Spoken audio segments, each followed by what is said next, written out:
palestra de encerramento deste encontro com o engenheiro Dr.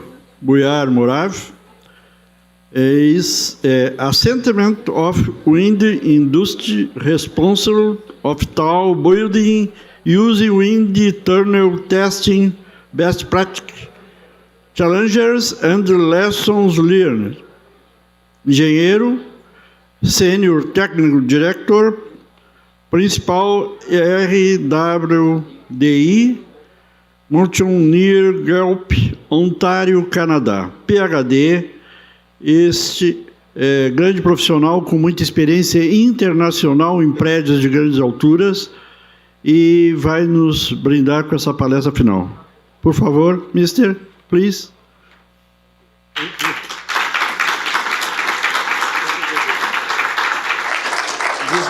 I'll use this one. Good evening, everyone. A todos. Pleasure to be É um here prazer with you estar tonight. aqui com vocês hoje à I'm sorry it's a noite. bit late, I guess. Lamento estar um pouco tarde, mas temos bastante tempo Go through this. para ver tudo isso. So I've been enjoying the Eu stay tenho here. aproveitado a minha estadia aqui, estou muito impressionado pelo que eu estou vendo. Uma escala menor de Manhattan aqui no sul do Brasil, mas muito impressionante, aprendendo muito sobre o que está sendo feito e o que vai ser feito no futuro. São coisas impressionantes. Estou conhecendo muitas pessoas excelentes, muito amigáveis, gostando da comida também. E também das festas com os meus amigos aqui, especialmente os churrascos brasileiros.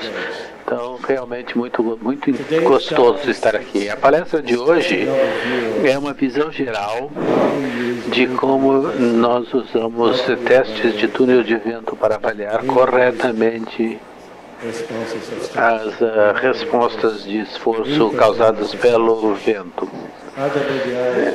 O nosso WDI tem sido muito importante.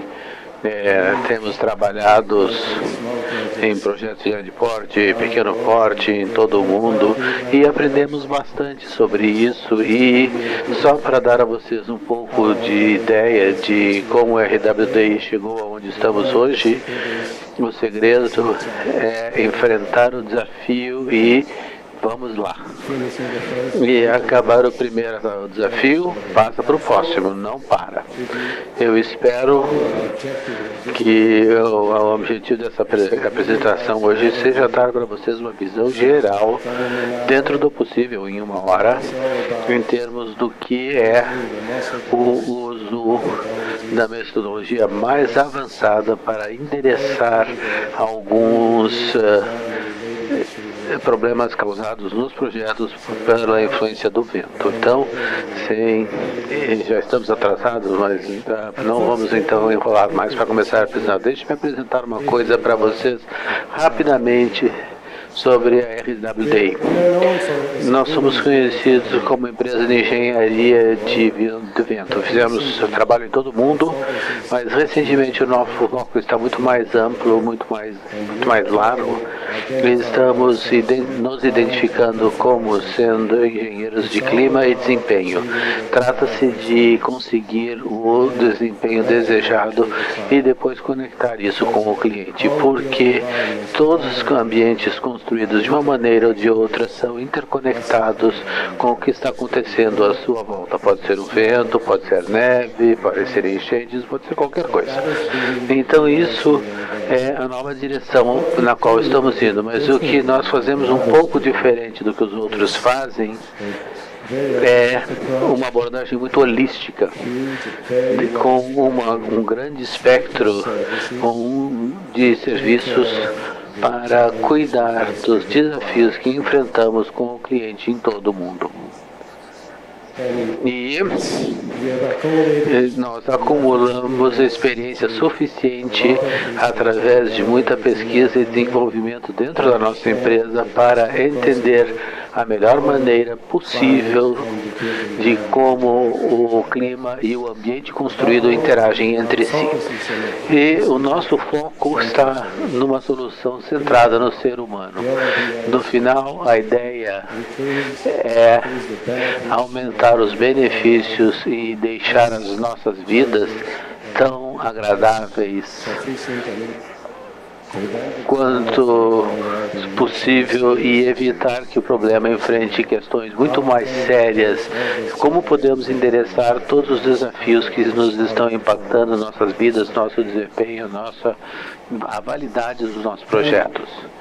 Depois, uma outra parte dos nossos focos é como podemos maximizar o desempenho. Nós temos desafios na nossa frente que precisam ser enfrentados, porém, como vamos conseguir fazer isso? Que tipo de engenharia precisamos fazer? Que tipo de raciocínio precisamos aplicar para sabermos o que estamos fazendo na maximização do desempenho? Depois, onde estamos? Temos uma presença global, é uma empresa que está operando em todo o mundo, com 3 locais, onde nós temos os nossos túneis de vento: Ontário, no Canadá, muito próximo a Toronto, Londres, no Reino Unido, e na Índia. Cada um deles cobre todas as áreas do mundo. Porém, nós também temos a sorte de trabalhar no Brasil, porque aqui está uma rápida amostra dos projetos que realizamos no Brasil e um grande percentual nesses 48 quilômetros quadrados da cidade, que mais uma vez é uma Manhattan em pequena escala que está crescendo sem parar e também se tornando série de projetos cada vez mais desafiadores, como a Sena Tower, que basicamente cobre todo o espectro da engenharia de vento. E nós temos a sorte de trabalhar nesse projeto e estamos de perto com a equipe aqui para transformar o projeto em um sucesso. Agora, em termos de quando nós começamos, faz quase meio século, quando a RDI foi lançada numa pequena cidade onde estamos agora. Nós nunca pensamos de passar para uma cidade grande. Estamos tão conectados com a nossa cidade, que foi onde tudo começou, que temos uma excelente equipe de engenheiros, cientistas, técnicos, construtores de modelos. Pode escolher o que você quiser. E nós temos cerca de 800 pessoas em todo o mundo e temos 30 escritórios na América do Norte, Europa e na região da Ásia Pacífico. Agora vou rapidamente ver o esquema da apresentação, com a meta de dar a vocês uma visão geral de todos os passos que nós passamos e também dar um entendimento amplo de como abordamos esses problemas e quais são as metodologias, quais são as nossas ferramentas, com um foco específico em prédios altos. É o que nós temos visto na apresentação de ontem e muitos projetos que estão sendo lançados aqui. Hoje também falaram sobre, o primeiro apresentador, nos deu um processo muito bem esquematizado de construção de prédios altos. E nós, quase 90% desses foram avaliados pela RZWI para o impacto de vento. Então, vamos ver uma visão de procedimentos baseados em código para avaliação de carga de vento. Estou fazendo isso só para ter clareza de que, se o usuário tem um padrão em mão, isso não quer dizer que tenha tudo que ele ou ela precisa para projetar um prédio alto. Se você passar da primeira página do padrão americano, isso diz muito claramente requisitos mínimos para a construção de estruturas de alto porte. É o mínimo que enquanto projetista você pode e precisa fazer. E acima disso temos a estrutura que você está projetando, que precisa de atenção adequada. E é do interesse do projetista levar o seu projeto naquela direção. Tendo dito isso, em nenhuma circunstância não deve ser uma bíblia de projetos de estruturas. É uma guia para guiar você, enquanto usuário, em termos do que você precisa saber para a construção. Muitas coisas que nós, enquanto engenheiros, começamos a pensar: se isso acontecer, o que fazemos? Isso não acontecer, o que acontece? Então temos todas essas perguntas que surgem do processo de projeto, especialmente em prédios altos e esbeltos. Nos últimos 15 anos, nós passamos por uma série muito grande de projetos de prédios altos e esbeltos, e nós vimos o que nunca achávamos que veríamos há 20 anos atrás. Mas isso quer dizer progresso. Então vou tentar responder a pergunta. Por que nós precisamos fazer o túnel de vento? Onde está o vínculo? Por que não só seguir os procedimentos do código de projetar o prédio e continuar a trabalhar assim? Então eu vou tentar responder isso. E também a técnica de modelagem de túnel de vento. Quais são as técnicas? Como estão sendo utilizadas? O que os engenheiros ou os arquitetos estruturais, o projetista de paisagem, o paisagista, precisa saber para usar essa ferramenta para melhorar ou alcançar o seu objetivo de projeto. E isso tudo é crítico. Isso tudo é crítico no projeto de prédios altos para enfrentar os requisitos aerodinâmicos de vento. E, na realidade, 90% das ocasiões, todos os projetistas são guiados por considerações de serviciabilidade e não de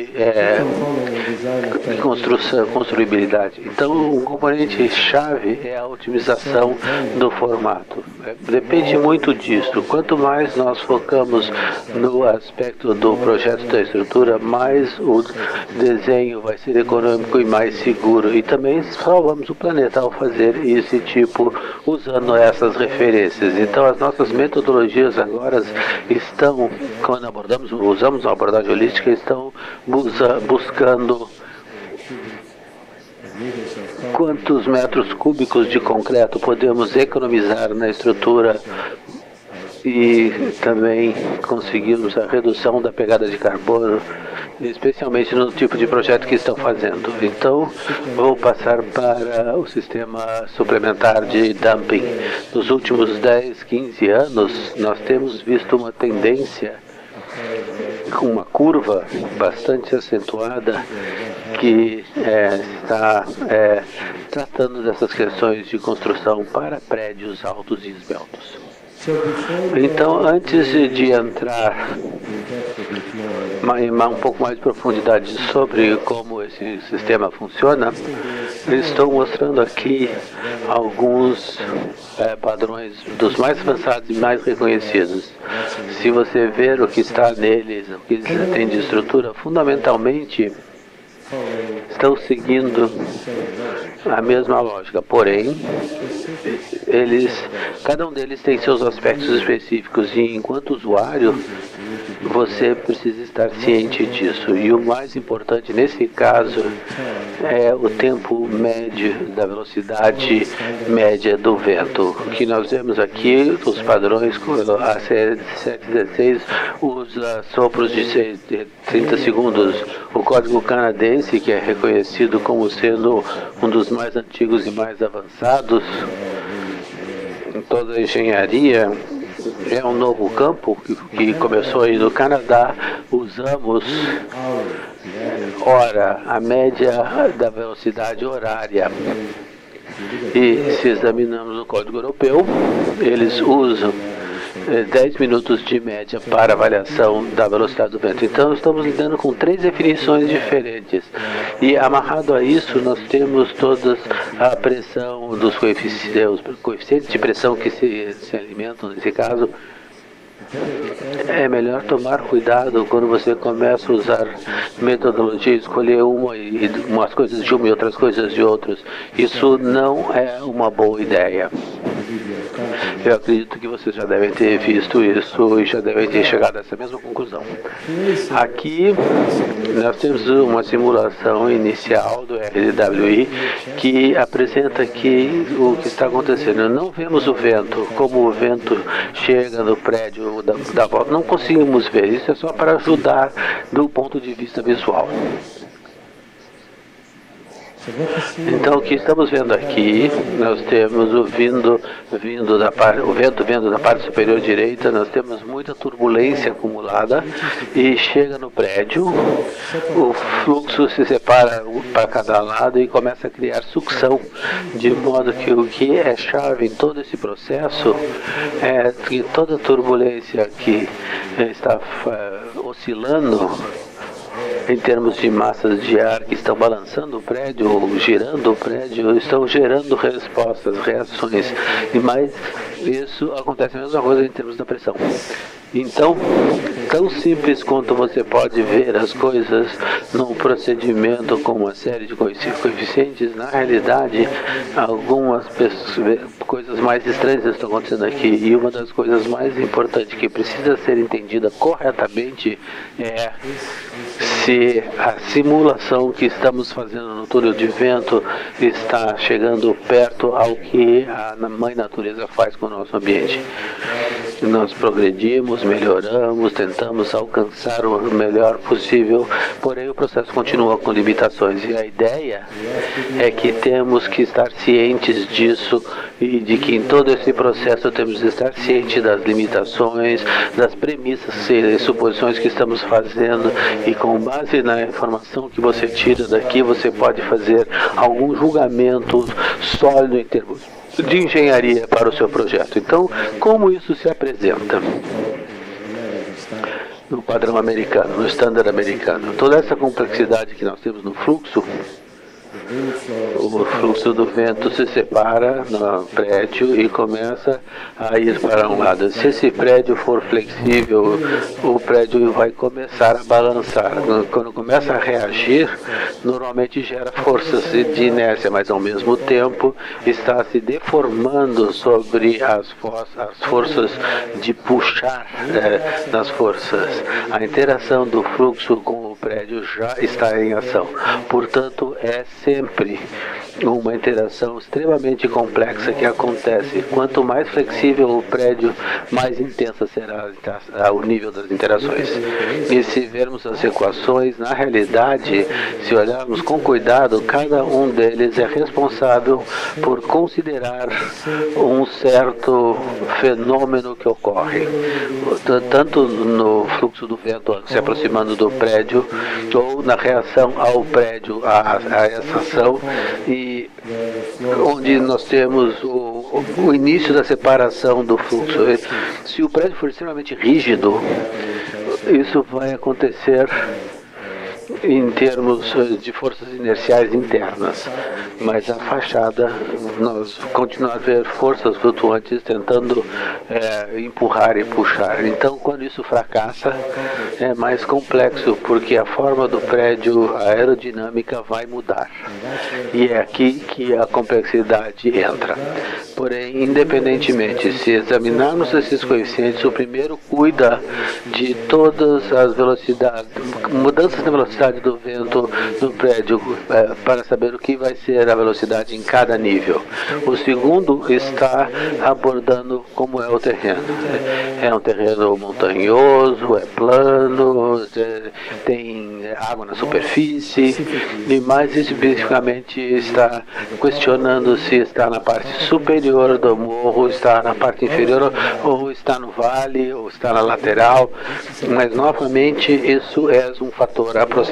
Então, o que esses coeficientes aqui estão tentando fazer, estão tentando replicar o que eu mostrei para vocês com base no melhor entendimento que temos através de testes intensos e intensivos de túnel de vento, e tudo isso é baseado em testes genéricos, formas genéricas de prédios, mas os projetos com que trabalhamos não são necessariamente seguem formas prismáticas simples que nós usamos para testar. Daí você tem o efeito da direção do clima, a velocidade que historicamente é monitorada e registrada em certos locais. Depois nós temos a importância do prédio, é um hospital, ou é um corpo de bombeiros, ou é um prédio em algum campo e se eu tiver um problema, não é problema. E estamos falando sobre a dinâmica, e é aqui que os procedimentos embutiram muitas premissas, camadas múltiplas de suposições em termos de limitações. É aí que é importante saber isso. Que tipo de condições o coeficiente está no código é válido e que tipo de formato de prédio e as propriedades dinâmicas que são e as que não são apropriadas para uso. E depois entramos no fator de forma. É triangular, retangular, é circular. Então, essas equações aqui todas vêm a partir do pai da engenharia do vento, Alan Davenport. Ele veio com essa cadeia de carga, e se você ver o clima do vento, influência, efeitos aerodinâmicos, efeitos dinâmicos e critérios de desempenho. De modo que isso é como essas duas se correlacionam entre si. O fenômeno físico, alguns fatores aproximados devem ser levados em consideração. Essa representação está capturando a realidade da maneira correta ou não? Essa é a pergunta que deve ser respondida. Como você está tentando chegar o mais perto possível? De modo que, se eu olhar agora para o padrão brasileiro mais recente, usando todas essas coisas, é tudo semelhante, só com uma formulação diferente, uma maneira de colocar no procedimento que seja diferente, mas basicamente fazem a mesma coisa. Esse é o coeficiente de forma, a pressão, a área exposta do prédio, e depois isso é interessante. Eu achei interessante. Leve em consideração a interação entre o prédios que estão próximos uns aos outros. Nós testamos toda semana 25 projetos. E o arranjo dos prédios em relação uns aos outros, a posição é aleatória, nunca se repete em termos do que está sendo testado. Então, o que eu estou tentando ilustrar aqui, temos que tomar cuidado com o quanto isso está próximo em relação a isso. Quanto mais você chegar perto do fenômeno físico da interação, mais precisas vão ser as suas previsões. E é por isso que todas as metodologias, uma vez introduzidas, em especial aqui o Wind Climate, o clima de vento, esse é o chave. É aí que o fator de probabilidade entra. Não é uma resposta definitiva sobre o que há ali. Você coleta 20, 30 anos de dados, você faz uma técnica de encaixe, estabelece um relacionamento entre o período de retorno e velocidade do vento, mas novamente temos que tomar cuidado, estar cientes de que existem muitas outras considerações em termos do que está sendo construído e colocado nos procedimentos. Vocês estão vendo isso, mas esse é um gráfico muito simples, porém muito importante. É uma simplificação de como a velocidade do vento varia com a altura. E o mais importante aqui é não a linha vermelha. A linha vermelha são medidas, já foi estabelecida em termos do tipo de relação, em tipo de equação matemática que está representando. O que é importante aqui é a linha azul, as forças flutuantes. O vento Quando nós falamos sobre velocidade do vento, 43 metros por segundo, estamos falando sobre uma frente maciça de ar, 10, 15 quilômetros de largura na frente. Esse está se aproximando do prédio nessa área, e depois na frente disso existem partes onde o vento está na frente do outro lado e que está chegando e se desacelerando. Isso acontece em segundos, e tudo isso tem uma massa imensa de ar para que tenha esse efeito no nosso prédio. Não é essa linha reta. Um está empurrando a estrutura e quase constante, continua pressionando e mantém o prédio ali. Porém, o clima, na realidade, sempre tem flutuação na pressão, na parte de baixo, na parte de cima.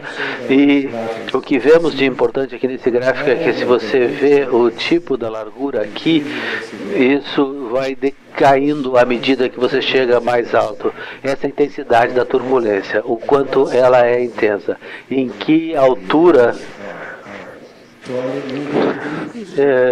200 metros, 300 metros, 100 metros, e isso flutua. E na parte inferior, em função da interação com a superfície do solo, a turbulência é mais alta. À medida que subimos, ela vai caindo. E se vamos cada vez mais alto, estamos falando mais ou menos nos 600 metros de altura. E se você subir 1 quilômetro, 2 quilômetros, 3, e esse é o motivo, na realidade, pelo qual os aviões voam naquela altura.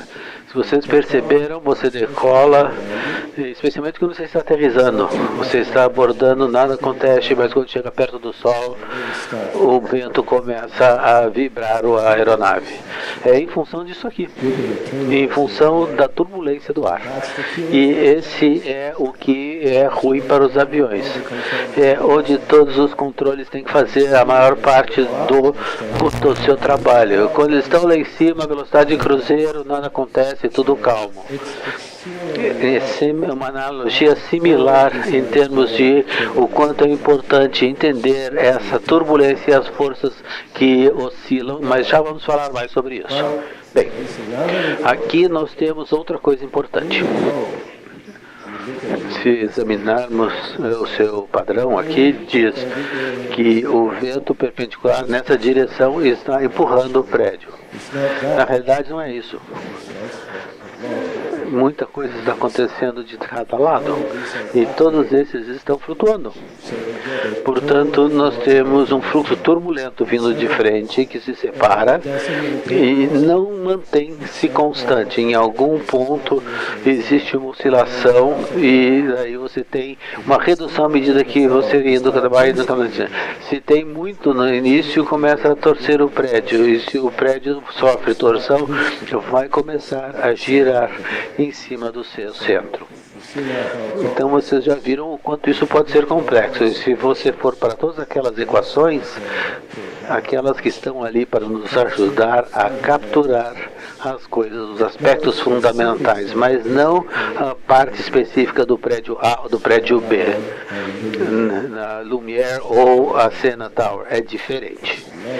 É uma questão de como os dois formatos geram tudo isso aqui, e geram a sucção também. Essa sucção na parte traseira relacionada com a parte dianteira, isso é o que cria a força de empuxo. E se nós temos outro prédio desse lado, esse campo de pressão vai ser comprimido, e se for perto demais, vai acelerar. Então aqui a sucção vai ser mais alta desse lado, e depois vai induzir uma torção. É por isso que o código brasileiro diz qual é o nível de torção. E não há uma orientação completa de como calcular isso. Sabemos que o prédio sofre torção, mas o quanto? Isso ajuda você e começa a deixar você praticamente sem ajuda. Vento que vem do lado esquerdo, pegue essa pressão a parte solta-vento e abalamento. Então aqui nós temos, mas depois faça outro caso, faça mais um caso, faça outro. E presuma 50% de atuação, e é isso. Bem, esse é o melhor que dá para fazer na realidade, nada mais do que isso. Todos essas conversas sobre procedimentos padrão são apenas para esclarecer que você pode trabalhar com os procedimentos, mas também entender as premissas e as limitações. Portanto, falando sobre limitações, existe um comentário muito importante no padrão americano que diz que o prédio tem um formato regular e não irregular. Você anda por aqui, mas o que é um prédio com forma regular? Não está definido isso. Mas ter presente que se houver esse tipo de fenômeno, você está fora do procedimento. Você tem que fazer algo de diferente. E é aí que o túnel de vento entra. Então, descreve claramente quais são as limitações. Então, são certas seções do código que dizem: eu não posso mais ajudá-los, além disso, vocês têm que fazer alguma coisa. Então, isso é similar também ao seu próprio código no Brasil. Não tem anotação 1 e anotação 4. Eu selecionei algumas, talvez não estão claramente articuladas, mas a intenção é avisar os usuários de que aqui está um formato não convencional de prédio com estruturas e componentes não convencionais. Então, as condições que não estão cobertas nesse caso, e está falando para você fazer algo de semelhante. Então, a mensagem é sempre semelhante. A ideia aqui é: use o código com um pouco de caução.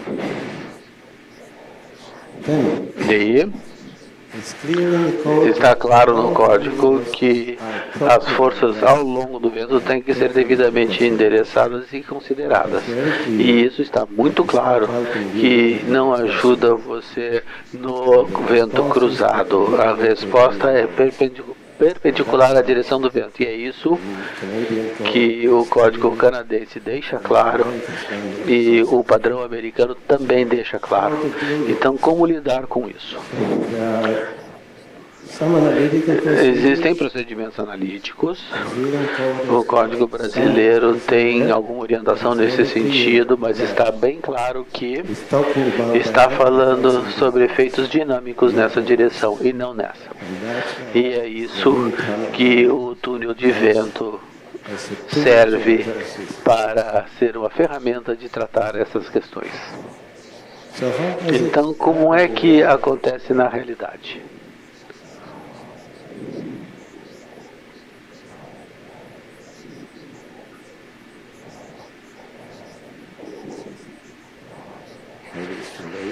Talvez seja tarde demais e ninguém consegue responder. Acho que era uma pergunta. Ah, não está respondendo o sistema. Caiu.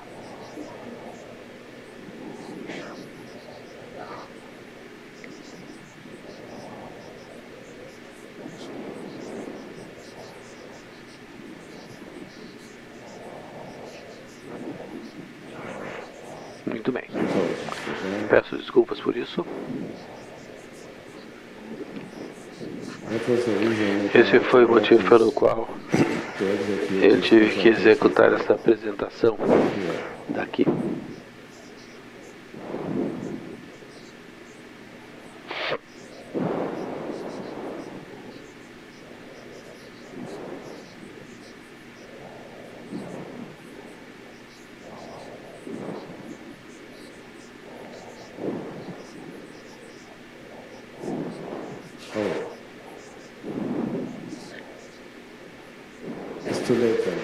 É tarde demais.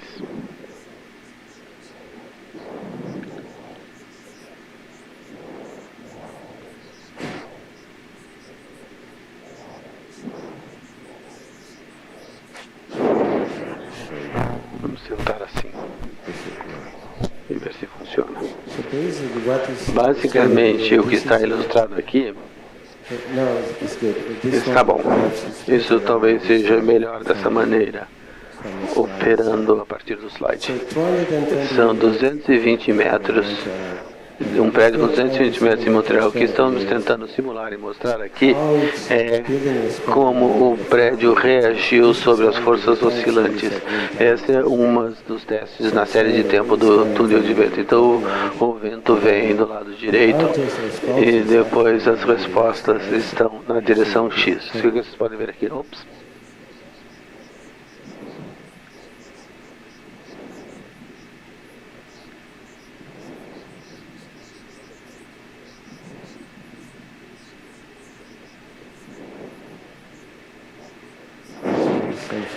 Acho que tem alguma coisa com a conexão. Sim. Tá. Aí. Agora funcionou. Então, peço desculpas. Vocês vão ver que o vento está vindo daqui e todas as respostas, as maiores, são perpendiculares ao vento. Se você seguir a linha azul que está flutuando ali em cima e está empurrando em direção ao outro lado, nós temos o que é a linha vermelha de reação, e a torção é a terceira que está torcendo. Então isso é só para ilustrar como há três forças que oscilam simultaneamente no eixo X, Y e na torção, com o X sendo de mais destaque. Isso é o que nós chamamos de um vento cruzado, que o procedimento padrão atualmente não tem condições de capturar. Na realidade, não tem informação para te ajudar a entender isso. E esse é o que nós chamamos do vórtice de vibrações. As forças inerciais em função do vórtice. Esse é outra ilustração. Então, basicamente, o vento está vindo para cá e isso vai alternativamente, e as forças de sucção mudam, puxando para cima em poucos segundos, e uma fração de segundo mais tarde estão indo para o outro lado. Então, toda a separação correlacionada com toda a altura do prédio cria forças imensas, e dependendo do formato do prédio e também da frequência, se o vórtice ocorre em eventos frequentes de vento ou muito raros, depende do tamanho do prédio e da frequência do prédio. É um fenômeno bem conhecido, porém é muito intenso, regendo o projeto, e em muitos casos eu vou mostrar para vocês alguns exemplos em Toronto, onde na realidade a parte projetada, a quadrada do prédio, a equipe de projeto teve condições de projetar essas forças que eram muito maiores do que as forças de arrasto. Porém, como isso se manifesta e se materializa, esse é um outro fato importante que ilustra a resposta física a um vento cruzado com a geração de um vórtex. Isso pode ser crítico. Podem ser forças imensas e pode levar a um fracasso. E essa é uma característica de um prédio super alto em Manhattan. Então, o que nós estamos vendo aqui é as respostas medidas. O vento está vindo do fundo do túnel, está batendo na torre, e as respostas são muito mais fortes, perpendiculares ao vento. Isso foi para conferir o desempenho e mostrar à equipe de projeto que, peraí, isso é algo que não podemos pôr em cima de um prédio de 1.700 pés, isso, 500 e poucos metros.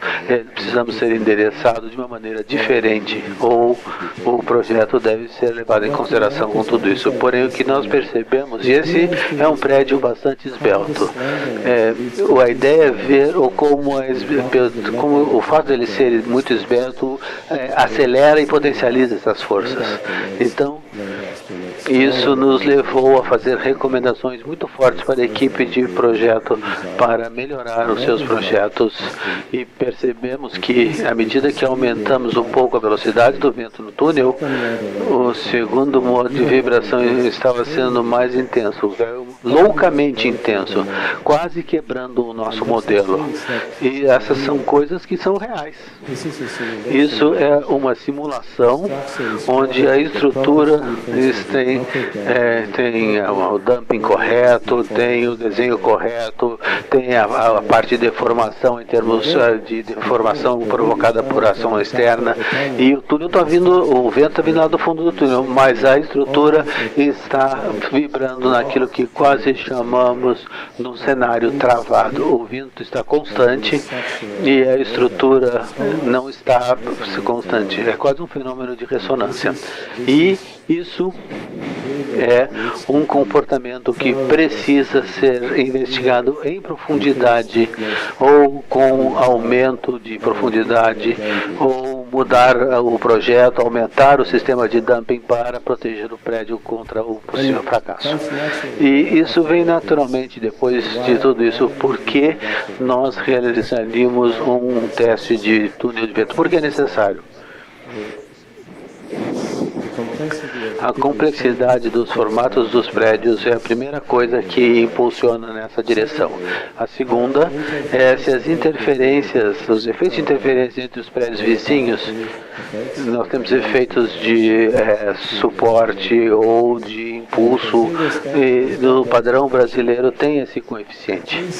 Pelo menos fundamentalmente, do ponto de vista conceitual, reconhece que pode haver interação e ter um efeito incremental. E não é nenhuma surpresa nessa cidade onde nós estamos conversando sobre isso, que muitos prédios em diferentes posições, não é nenhuma surpresa que alguns deles percebam esses efeitos.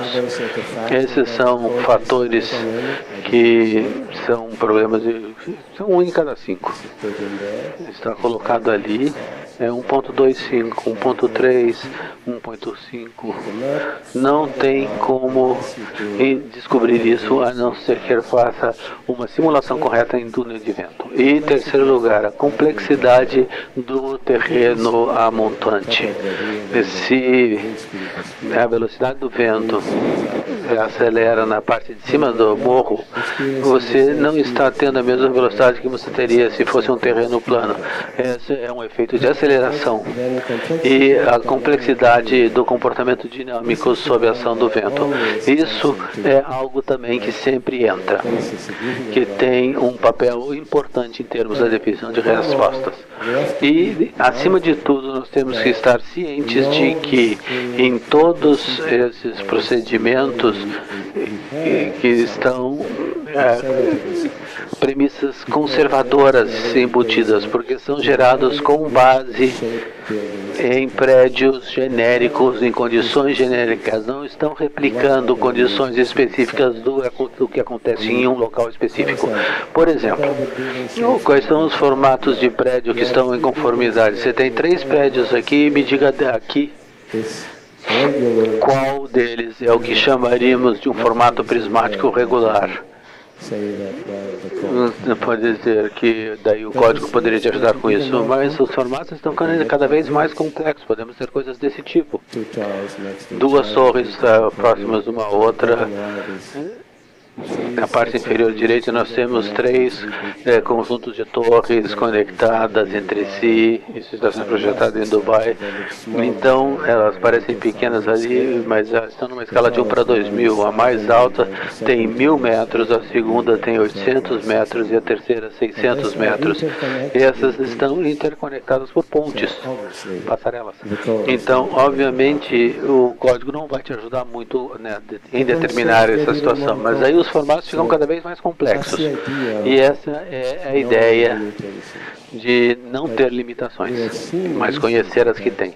Nós temos cenários em que estamos projetando cada vez mais prédios que têm é um formato esbelto, e eu já vi, eu estive passeando aqui nessa cidade e muitos desses que são realmente muito esbeltos, muito finos, e é aqui que o efeito dinâmico entra e afeta o projeto. E agora, em termos de como fazemos isso no túnel de vento, bem, que tipo de metodologias podemos utilizar? Aqui nós temos esquematizado 4 delas. Uma é o conforto do vento em nível de pedestre, ou seja, na altura do solo. Isso tem que ver com o quanto os prédios, os usuários estão confortáveis próximos ao prédio. E como podemos ter uma avaliação correta para ver o efeito da altura e realimentar isso para os arquitetos e paisagistas para melhorar as condições e aumentar o desempenho em termos da força do vento e também evitar qualquer condição de desconforto que usamos nesses espaços que não tenham valor. Você não quer recomeçar não se sentindo bem em cima do terraço. Mas as outras coisas que estão destacadas em vermelho são aquelas que estão focadas no dia de hoje estruturalmente. Então, estruturalmente, nós temos as respostas elásticas à força do vento. Aplicamos essas para os prédios, para áreas complexas de estruturas, e quando chega ao efeito elástico, se a estrutura, o tipo de estrutura que nós vimos, se essas estruturas são de baixo damping muito flexíveis, são aquelas que precisam de um nível mais alto de atenção em função do efeito aeroelástico, o que é como o vento interage com a estrutura dinâmica muito flexível que o vento está empurrando. E a mais comum para estruturas de qualquer tamanho, com qualquer nível de complexidade, são os primeiros estudos onde montamos um modelo rígido em cima de um instrumento de flexão e medimos um momento de inclinação e torção. Então, os 3 componentes chaves do prédio são medidos no túnel com uma precisão e uma resolução de 36 ângulos. Então, temos incrementos de 10 graus. Então, para um único teste, giramos o túnel de vento 36 vezes. Então, coletamos uma grande quantidade de dados para poder fazer isso vindo de todas as direções. E esses dados se combinam e com a estatística do vento local nós trabalhamos assim.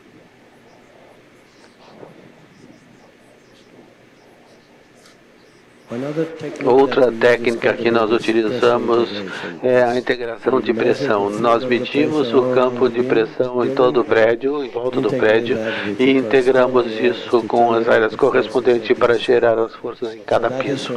E isso é uma técnica mais avançada que é usada em casos onde a fachada do prédio não seja muito complexa. Nós não estamos deixando de fora nenhuma informação que seja importante levar em consideração. O efeito aeroelástico, esse é Bujar, Dubai, o modelo. Esse tipo de prédio você tem que chegar no nível mais alto possível para ver o desempenho nos prédios altos dessa magnitude. Em termos de passos rápidos, o que acontece? O modelo 3D do arquiteto, nós criamos o nosso próprio modelo em escala, que é instrumental e instrumentalizado e depois testado fisicamente dentro do túnel para coletarmos os dados. O que certamente é uma simulação do que está acontecendo em volta do prédio. O que é importante é isso que estamos vendo aqui. Como nós fazemos isso a partir do fim do túnel até o ponto onde nós simulamos as condições no entorno. E essa área tipicamente 400 a 500 metros de raio. Portanto, a simulação dos prédios vizinhos é quase 1 quilômetro, entre 800 metros a 1 quilômetro de diâmetro. E você pode ver na parte de baixo, onde nós temos o prédio que foi testado em Toronto. A simulação do perfil de vento que eu mostrei para vocês anteriormente, essa é uma coisa importante que nós fazemos para simular isso adequadamente no túnel de vento. E quando chegamos à modelagem e a eficiência do túnel, todos os nossos túneis são automatizados para efetivamente posicionar corretamente os modelos e também simular e girar automaticamente a nossa mesa 10 graus por vez. Também é importante simular de acordo a aspereza do túnel de vento, em que é um controle totalmente automatizado, porque como o vento está vindo do mar aqui, é um perfil plano, é uma simulação simples, porém se vier do oeste e tem muita aspereza no solo, que introduz uma série de elementos de turbulência, esses eventos se veem no modelo que está sendo testado no túnel. Então, rapidamente aqui, o que o procedimento inclui é a avaliação das condições do terreno no entorno, a avaliação do clima de vento local, e vamos à frente com a construção do modelo físico. Fazemos um modelo de teste no túnel de vento e depois registramos e processamos os dados e combinamos essas com dados dinâmicos da engenharia estrutural para os prédios auto-esbeltos. E depois nós temos a integração desses com o clima do vento para gerar os resultados e as recomendações, que são num formato simples, fáceis de utilizar pelo engenheiro estrutural. Eu mencionei para vocês o quanto seria importante a ideia da dinâmica do prédio, mas aqui nós temos um projeto simples no centro de Toronto, perto do rio, semelhante aqui. Pelo menos a parte do rio é um terreno semelhante, porque é um terreno plano também. O que levamos em consideração para simular o perfil, vamos 20, 30 quilômetros de distância do ponto, porque o perfil de turbulência e a velocidade do vento será gerada onde está estável, precisa de uma distância para poder alcançar essa estabilidade. Quando isso está feito, nós construímos um diâmetro de 800 metros a 1 quilômetro, todos os prédios da região, para colocarmos onde estamos replicando o que está acontecendo na vizinhança imediata do prédio que estamos estudando. E o que acontece nesse prédio, estou mostrando aqui, esse foi um prédio com formato retangular. É um prédio quadrado. E quando testamos isso no túnel, e essas são as descobertas importantes. Tipicamente, essa é a carga do vento. O vento está empurrando o prédio diretamente, está simplesmente levando o prédio consigo no seu fluxo. Os outros pontos aqui são o vento que está chegando nas faces mais estreitas e o prédio está se movendo perpendicularmente à direção do vento. Esse é o vento cruzado que nós temos, que não estão sendo capturados pelo procedimento de cálculo. Então, simplesmente isso aqui é para dar a vocês uma ideia de que isso foi calculado grosseiramente aqui, porém, na realidade, a carga que o prédio está resistindo, se você ver aqui, é quase um fator de quase 1.4, 1.5. Então, é quase impossível projetar o prédio com essas forças. Isso se deve ao vortex shedding, em termos dos ventos cruzados muito fortes. Mais para frente vou mostrar para vocês o que foi feito com esse prédio para entender como mitigar esses grandes impactos que vêm dos ventos cruzados, e esse é o mesmo para o momento de virada. O prédio tem 250 metros e é bem esbelto, 1:8, mas por ser tão prismático e ser uma extrusão, essas forças são imensas. Agora, como vocês sabem, um dos parâmetros-chave para avaliar o desempenho de prédios altos e esbeltos são as acelerações do prédio, o conforto dos ocupantes. E esses são os critérios que se resumem nessa tabela. Que tipo de acelerações de pico consideramos para avaliar o desempenho? Para prédios residenciais de 15 a 18 mili, para hotéis 18 a 20 e para escritórios 20 a 25. E, semelhante ao que vocês têm atualmente no novo padrão que está claramente publicado para o padrão brasileiro, na realidade, eles adotaram o critério de 1 ano de isoaceleração. E é isso que nós estamos usando para avaliar o desempenho de prédios altos. Eventos de 10 anos, bem como 1 ano de eventos de vento. E outro índice importante do desempenho do vento é a velocidade de torção. É a velocidade que o piso do prédio está girando, está sendo girado em volta do eixo vertical. Esses são critérios recém-desenvolvidos para a ocupação residencial e para a ocupação comercial. E para um evento de 1 ano, nós temos que manter o nível de torção entre 2 e 2,5 milhas por segundo e mais intensos em 4 a 5. Então, isso já foi implementado na avaliação do desempenho de prédios altos com base nesses dois critérios, a velocidade de distorção e o anterior, a aceleração a 1 ano e a 10 anos. E isso foi o que nós encontramos nesse prédio, com a seção transversal quadrada. As linhas verde e preta são os dois níveis, porque no final nós não entendemos completamente qual prédio teve todas as condições. Está gerando 1% ou 1,5% ou 2%. Então nós estamos trabalhando com esses dois níveis, mas a linha azul é onde precisamos estar. Então esse foi um dos prédios que nós contemplamos a implementação de sistemas de dumping suplementares muito eficientes. Mas veja bem, se você ver os números aqui na linha azul, nós precisamos integrar com os dumpers 6% disso. É um empuxo bastante forte. E se isso se pode alcançar na prática, isso já é outra questão. Então vemos isso e mais tarde abordamos de uma maneira um pouco diferente com a equipe de projeto. Propusemos uma abordagem totalmente diferente para deixar o preço mais forte e também atender às questões de serviciabilidade.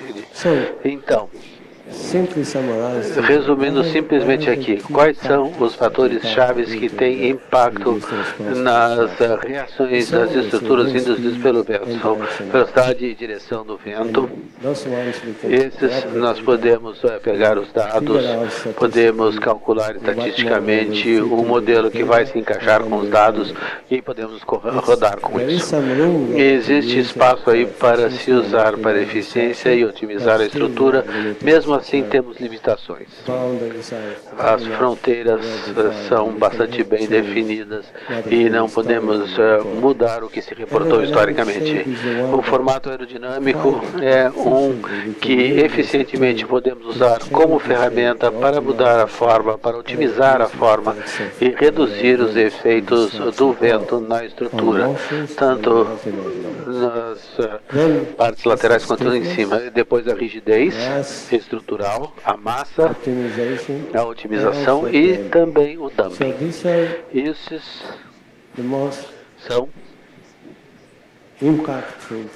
os fatores de maior impacto que estão implicados nas reações de prédios altos e esbeltos. Como podemos usar isso? Ou todos juntos, ou com base nas descobertas dos resultados dos testes iniciais, podemos determinar o que é mais eficiente para ser levado em consideração nos próximos passos do projeto.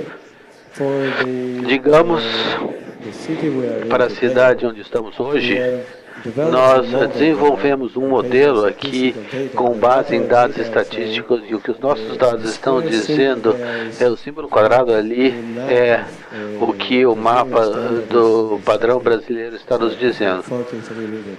43 metros por segundo. Mas nós fizemos uma análise adicional com dados históricos e não só para a previsão, na realidade é muito mais favorável. É quase 35 metros por segundo. E estamos mostrando aqui dois outros símbolos, outros estudos que foram feitos por outros pesquisadores que indicam que 43 metros por segundo para essa região talvez seja um pouco conservador.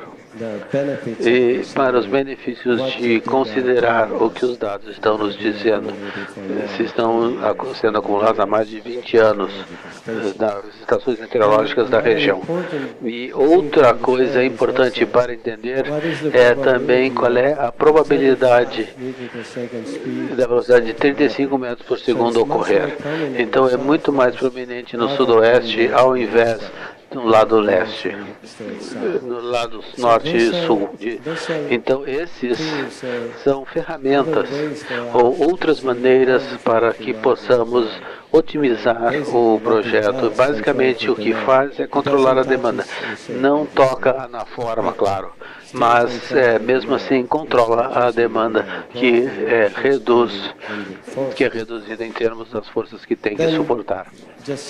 E agora um resumo rápido aqui sobre o que são o formato aerodinâmico que tem nos mostrado bons resultados. Dependendo de quanto o projeto arquitetônico, nós não temos a liberdade para dizer para a equipe de projeto, para o arquiteto, veja bem, isso aqui você tem que tirar, você tem que recolher esse lado, ou essa sacada tem que ser... Sempre há limitações nesse caso, mas a ideia é entender fundamentalmente que tipo de benefício nós vamos obter e como vamos realizar as melhoras no desempenho do vento. E depois nós temos os cantos com vincos, nós temos o prédio vai ficando mais fino em direção ao teto, à parte superior. Se você for de baixo para cima e tentar fazer com que ele fique mais estreito em cima do que ele, não faz sentido do ponto de vista de negócios, portanto existem limitações. E essas são, digamos assim,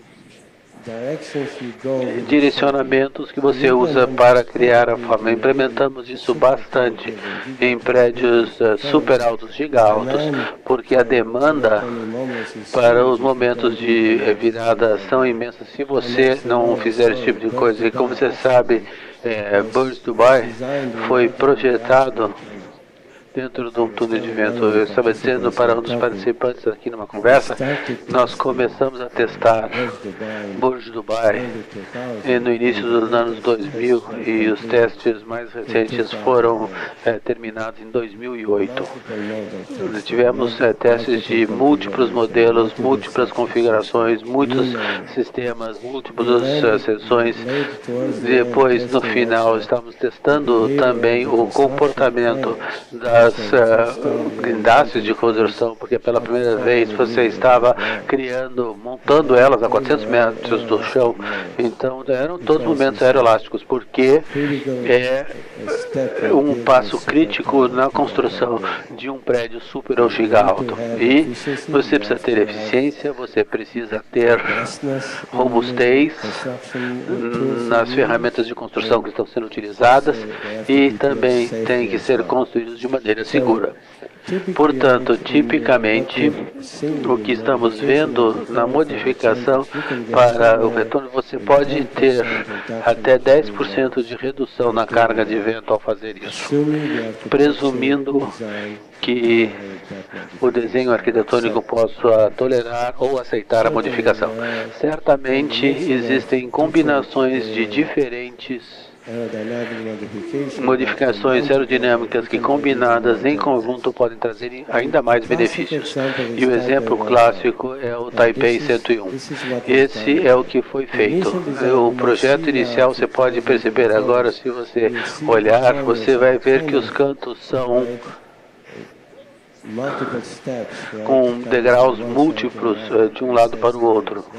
Os cantos recolhidos na parte superior, eles tinham cantos retos no projeto original, e depois o último foi o canto recolhido com duas entradas. Na realidade, nós testamos tudo isso nos túneis, porque você precisa quantificar isso, ver quanto benefício você vai oferir ao fazer um em relação ao outro. E testamos, e na discussão com a equipe de projeto e com os proprietários, estavam determinados a usar a terceira opção. E os números que vieram de verificar o túnel do vento foram bastante estarrecedores, e quase até o ponto de que quanto benefício vamos conseguir. Portanto, um modelo modificado para uma versão 2, na carga esse é o vento cruzado, era 40% de redução.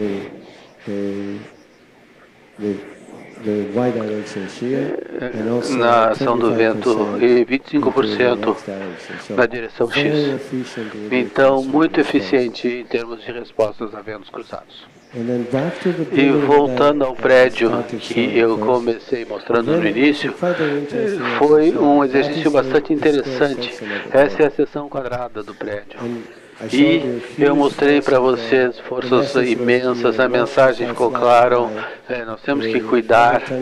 Um momento de virada não é uma maneira de você projetar com uma pegada de 30 por 30 para um prédio de 250 metros de altura. Então, conhecer a pegada, e recomendamos um formato trapezoidal ao invés de um quadrado, tentando manter a mesma área quadrada. E as coisas melhoraram no segundo projeto. A equipe de projeto e os donos disseram que poderíamos projetar algo que não precisaríamos de dumper, porque o dumper ainda era necessário para a segunda versão. Aí nós dissemos, bem, se você quiser fazer isso, então nós temos que fazer um formato triangular, porém orientado com o ápice para a direção mais predominante do vento. Então, se vocês perceberem aqui, esses são os ventos mais fortes em Toronto. Então, criamos o formato de uma maneira que o prédio está virado com a sua ponta para dentro do vento. E o vento dá a volta no prédio e reduz o efeito. E esse foi o projeto final. O prédio já está concluído. Você pode ver aquele prédio ali na parte superior esquerda, com 2 rodadas de túnel de vento. Certamente tínhamos linha do tempo aí para poder implementar isso corretamente no túnel. Basicamente, o que estamos dizendo aqui é de um prédio que era impossível projetar. Nós chegamos num prédio que era altamente eficiente em seu projeto. Portanto, essa é a diferença entre o que nós temos lá embaixo na direita e na esquerda e a parte superior direita. E outro projeto em Toronto, que deve estar quase pronto, é o Blow West, muito prominente. Esse é um excelente exemplo de coisas múltiplas para implementação. E no total, nós realizamos 25 testes de túnel de vento, 25. Em vários formatos, vários slides, variações nas condições do entorno para poder otimizar o dumper que seria colocado no prédio. Então vocês podem ver o progresso que começamos com o projeto de conceito na data de junho de 2015, passamos para o prédio bastante esbelto, retangular. Eles queriam outro mais quadrado. Não gostamos muito do segundo projeto, porque sabemos que a seção quadrada sempre traz problemas. Depois nós fizemos a modificação nos cantos dos andares mais altos e também a erosão na parte de cima, deixando a parte de cima com o exoesqueleto exposto para quebrar o vento. A ideia é reduzir os efeitos da liberação do vórtice. E no final, nós acabamos com esse projeto que depois era outra atualização estrutural e o último passo da engenharia. A sequência que nós fizemos aqui é interessante. Começamos em 33 mg de aceleração muito alta e depois fizemos 3 opções: cantos chanfrados 90 graus, cantos curvos com redes ou telas porosas nos cantos, porque esses são mecânicos. E a opção 3 aqui, que nós tínhamos um alto nível de porosidade e também para a construção do prédio, ao invés de cantos curvos, nós escolhemos o outro que é mais fácil de construir. E daí você pode ver a queda gradual na reação, baixando até 28 mg. E daí quantificamos quanto nós estaríamos ganhando. Da primeira opção, 7% de redução, 12% e 15% de redução na final, no canto com 50% de porosidade. Mas o que foi mais importante aqui, a opção 1 necessitava 1.000 toneladas de dumper, a segunda opção 700 toneladas e 600 toneladas para a opção 3. E no total foi um ganho de custo de quase 1,3 milhões de dólares. Portanto, esse é um exemplo que tem a integração completa de abordagens com múltiplas abordagens para chegar de uma maneira a aceleração alta demais para um prédio que está muito mais custo eficiente com um sistema de dumper no prédio. E arquitetos como esse, era a equipe do Foster do Reino Unido, eles ficaram tão felizes em fazer isso, porque o que nós fizemos aqui, e esse é um múltiplo, foi integração estrutural de outriggers estruturais, onde você vê essas modificações com pisos ventilados mecânicos, por causa da força do vento, mas o arquiteto teve uma ideia interessante de utilizar esses pisos abertos para iluminação. E na parte de cima nós temos um sky garden, um jardim.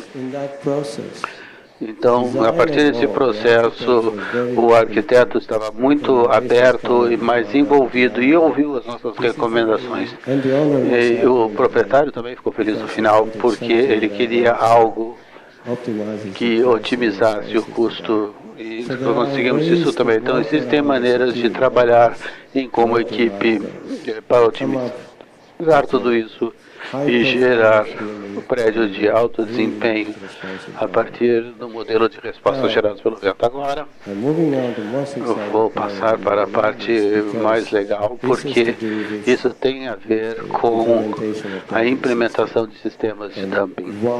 E por que estamos vendo a necessidade para isso? O que é o impulsionador aqui? Mas, em primeiro lugar, prédios altos estão ficando cada vez mais altos e mais finos, mais esbeltos. E essa cidade é um exemplo claro disso. E nós temos períodos naturais que estão ficando cada vez mais longos. Nós costumamos trabalhar na faixa de 5 a 8 segundos, mas agora estamos facilmente passando dos 10 segundos, então fomos além desse número. E depois, os prédios, na realidade, com novos materiais que são altamente eficientes, estamos vendo níveis mais baixos de dumping. E como lidamos com isso? Novas condições na tecnologia de construção, e depois o formato aerodinâmico e as modificações tradicionais. Não podemos continuar para sempre simplesmente colocar cada vez mais material no prédio. Daí você vai perceber que estão deixando os prédios tão grossos, aumentando tantas colunas, que não sobra muito na pegada imobiliária. Então, nós estamos aprendendo muito que os critérios de serviçabilidade são agora impulsionados por eventos menos frequentes à medida que os prédios ficam cada vez mais altos. Mas eu estou mostrando um exemplo aqui, um prédio em Toronto que monitoramos por quase 3 anos, e a ideia era entender que tipo de dumping inerente que estamos vendo no prédio esbelto. E o que estamos vendo aqui, esse é um prédio típico, esbelto, com centro comprido, com prédios. Porém, o que é interessante é o eixo que está na direção X. Esse é o primeiro modelo de dobra da estrutura. Medimos a taxa de dumping de 0,8% e depois para o segundo, que é a direção mais larga e mais rígida, um valor um pouco mais alto, e depois para a torção muito mais alta. Então nós acreditamos que isso seja um indicador que tem a ver, esse é o mapeamento das razões de dumping. Quando você vê aqui a linha pontilhada, é um formato linear, o prédio faz isso, mas na realidade isso está tendo uma dobra na deformação. Então, não há o engajamento da deformação de forma a gerar mais danos. E isso é quase linear. Nós temos uma pequena curvatura e o dumping entra mais alto, onde estamos vendo 1,3%. E esse é o modelo de torção com impulsionado pela torção. E para esse estamos vendo 1,8%, um valor mais alto.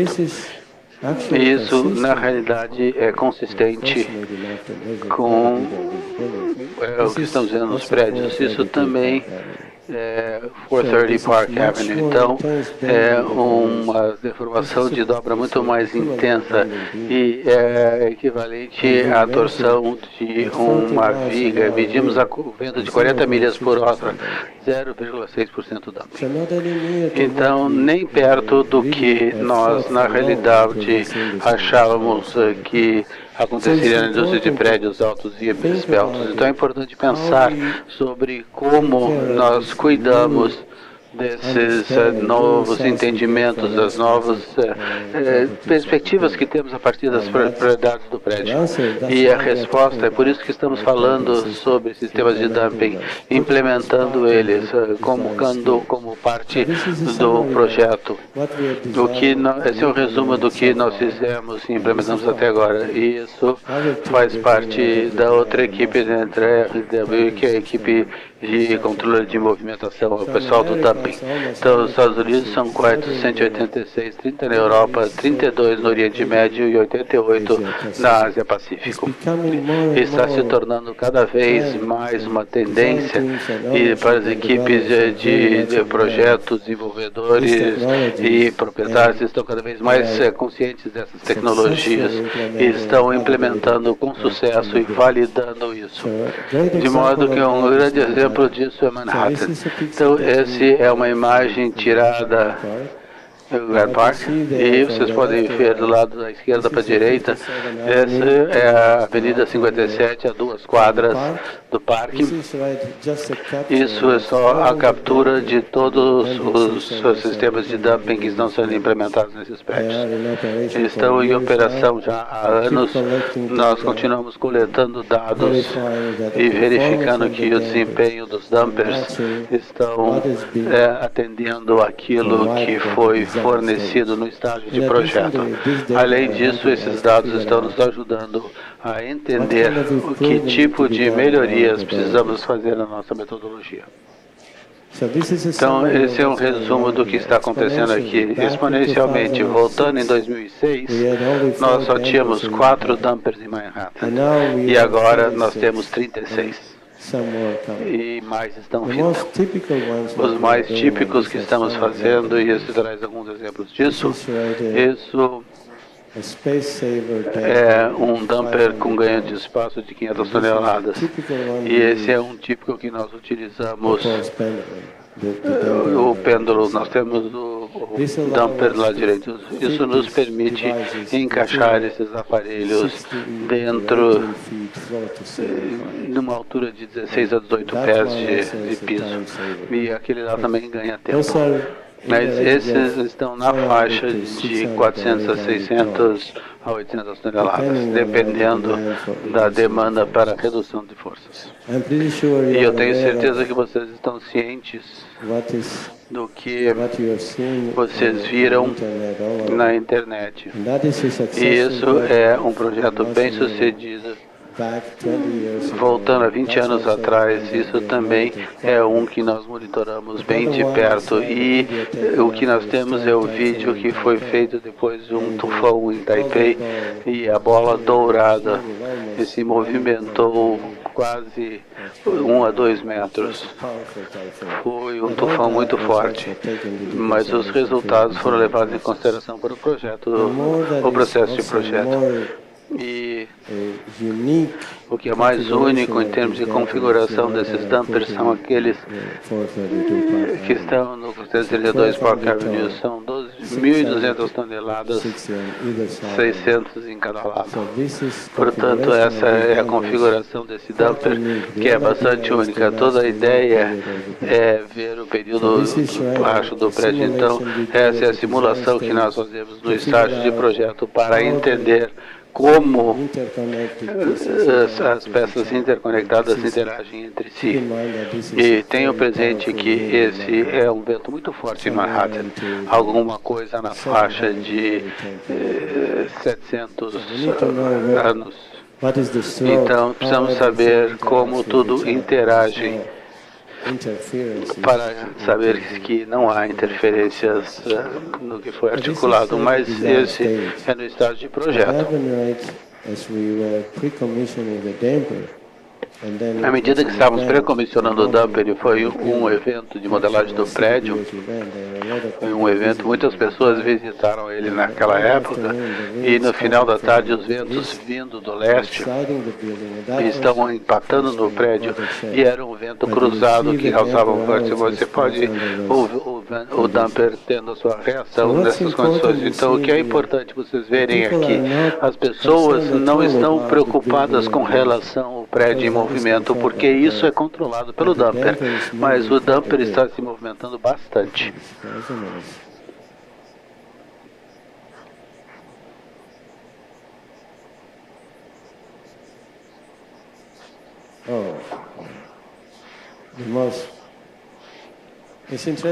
É interessante, esse vídeo veio de um amigo meu, na realidade, e ele fez parte do evento e estava participando daquela sessão quando subiram no prédio, e de repente eu recebo um e-mail dizendo, está aqui. Então,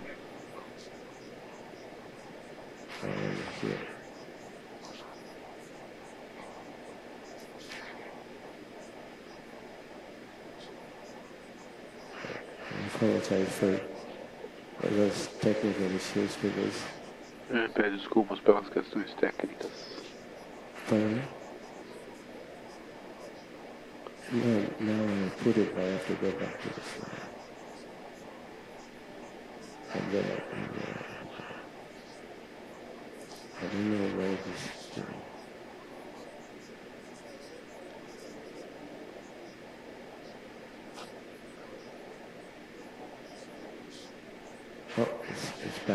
Voltou.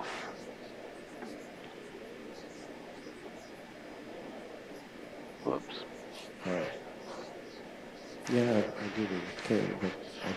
Voltou, mas não acho que é um arquivo muito grande, então talvez não tenha suporte. É muito provável isso.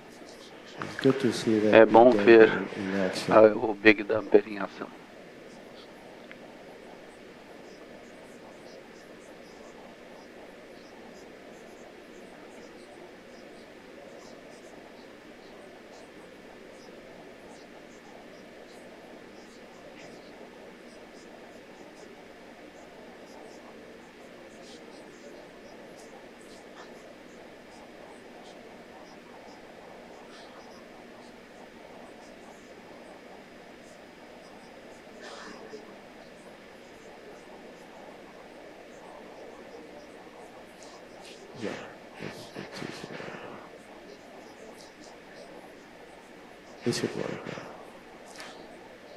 Então, se vocês repararem, o dumper está se deslocando quase 2 pés, 60 centímetros. E as pessoas estão se movimentando em volta dele, não estão nem perturbados pelo que está sendo. Na realidade, o prédio está se movimentando, mas isso não os está incomodando. E durante toda a sessão, à medida que o pessoal estava falando, não deveria acontecer dessa maneira. Eles deveriam estar por ali, com esses 600 toneladas de aço em movimento, mas está nos dizendo que eles estavam confortáveis no piso e, na realidade, tinham dados que comprovavam que estávamos quase no mesmo nível. Esse piso está se movimentando quase 6 miligés em relação à percepção humana. E esse é um mês de vento. Esse sistema mais eficiente que nós usamos bastante, nós estamos em todo o mundo 130 sistemas instalados. Esse é um prédio atualmente está sob construção e isso é uma simulação no estágio de projeto. Portanto, é sloshing damper unidirecional que é projetado para manter o movimento sob controle para esse prédio. E no requisito especial tivemos que calcular alguns números por causa dos custos. E esses números estão baseados no mercado brasileiro. Estou presumindo que os números que eu recebi pelo mercado são precisos o suficiente, mas o custo de construção desse aqui é cerca de 250 mil. Portanto, imaginem quanto a economia de custo na estrutura. Ao invés de fazer isso convencionalmente, aumentar a rigidez, isso foi feito com um único tanque, 18 metros de comprimento com 4,5 metros de largura. O sistema, fechando a apresentação, é o Tuned Liquid Column Damper. Esse é um prédio no centro de Manhattan que está ali há quase 17 anos em operação. E não pode dizer se algo na parte de cima do prédio, mas tem uma torre de água. À medida que o prédio vai para um lado, a água só aumenta a altura na coluna do outro lado e o buffer está lá para dissipar a energia.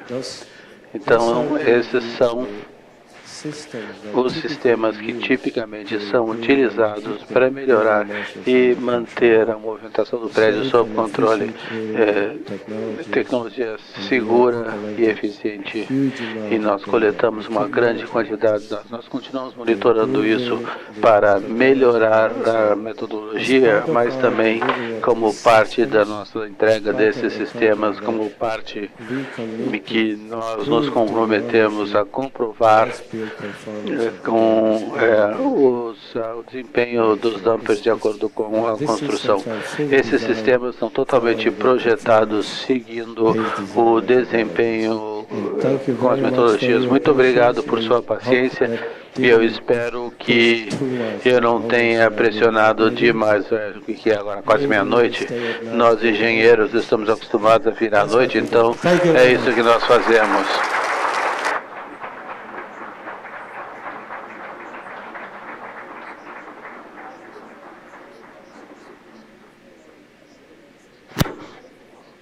Nosso presidente Tony, por favor, fazer um brindezinho para o nosso querido palestrante.